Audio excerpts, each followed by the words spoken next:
really enjoyed Total War Warhammer.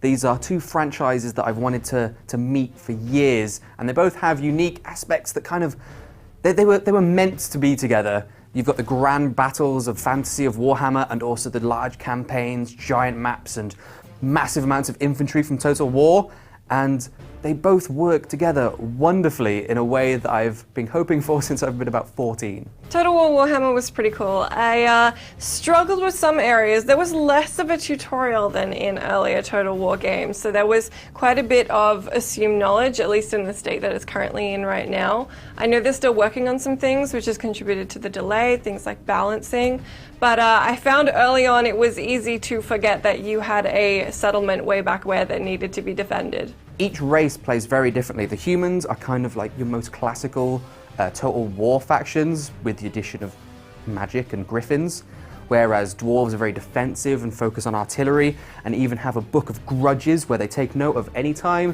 that you've stepped against them. And then there's things like greenskins who have to constantly fight throughout their entire campaign, or they just devolve into bickering and killing themselves. I think the fantasy definitely added to the experience. Not that I didn't like the Total War settings where it was just like a bunch of dudes who were in different forms of military, but this just felt very like a movie-esque. It felt really cool. It felt like you were in the middle of a big fantasy warfare setting. And I don't think I can think of any other games that really give you that large-scale, real-time combat feel with fantasy creatures. One of the most interesting additions to Total War Warhammer are story-based battles and hero quests. So sometimes battles will pop up in the campaign map that have kind of a scenario attached to them. So you can march your army, whatever it consists of, to that point and take place in a little battle that will give you a bonus and will have a little bit of lore attached to it. Whereas hero quests are how you develop your legendary lords. So in the case of the vampire counts, Manfred von Carstein, he will have a set of quests, and if you accomplish said quests, whether it's to take a town or sack somewhere or kill a war boss, you will unlock new mounts, new weapons, new war gear. And each piece of war gear gives a bonus, whether it's a legendary aura or attack or spells, anything like that. And that is new to Warhammer Total War, especially in the way it gives you new items and, you know, eventually a flying dragon. One of the things I found to be a little challenging was the vampire faction that we were playing as most of the time doesn't have any ranged units.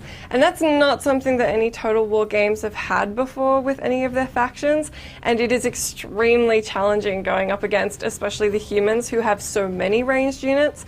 One of the skirmish battles that we got to play, which was removed from the campaign, was us being the humans against a bunch of vampires, and it was pretty easy to wipe them out with ranged units. So being on the other side of that was really tricky, and I think it's going to just take experience with the faction and figuring out where the advantages are against the other sides, and that's something the Total War developers are working with to try and rebalance, and I'm sure we'll have to work with to figure out, so it should get better. One thing I was a little bit disappointed in, as someone who came from a background of painting the Warhammer figures and collecting them, I always went off color scheme when I was painting my little figures, and Total War Warhammer isn't really giving you much in the way of customization when it comes to your entire army. I for one was thinking that I would create a green skin army and dress all my orcs in pink vests and send them on into battle, but unfortunately, at the moment, we can't quite make the pink orcs. This does feel really similar to other Total War games. I think what makes it different is if you really pay attention to the battle and you just look at your creatures and you're like massive swarms of bats, as I said, or your heroes are actually huge werewolves and things like that. That is so different. It's like a completely familiar Total War format with this other injection of a really cool fantasy theme that I think works quite well from what I've seen so far. I think the Warhammer franchise and the Warhammer lore adds a lot to Total War.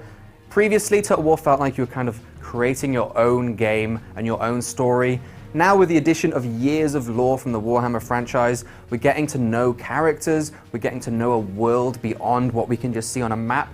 It's not just a historical version of our wide world. So that already adds a lot to the world of Total War. And then, like I said, you have things like goblins, orcs, dragons, vampire bats, as well as a slew of magic. So really, Total War has been begging for the fantasy element to be injected into it for years.